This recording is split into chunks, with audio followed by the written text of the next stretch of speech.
রান্না করবো আমার পালা মুরগি।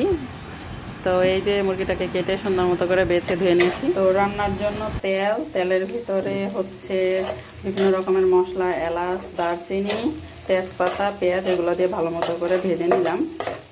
দিয়ে দেবো আদা রসুন বাটা, দিয়ে দেবো পরিমাণ মতো লবণ। আজকে এটা অনেক ঝাল দিয়ে রান্না করবো, এই জন্য শুকনো মরিচের গুঁড়াটা একটু বেশি দিব। দিয়ে দেবো হলুদের গুঁড়া, দিয়ে দিব ধনের গুঁড়া, সামান্য একটু পানি দিয়ে দিব। তেল ওঠার আগ পর্যন্ত কষাবো।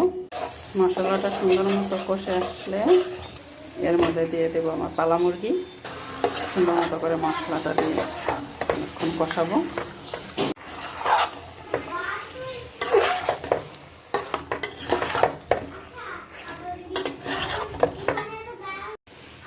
এদিকে মাংস কষতেছে, যেহেতু আলু দিব তাই আমি আলুগুলোকে কেটে নিয়েছি।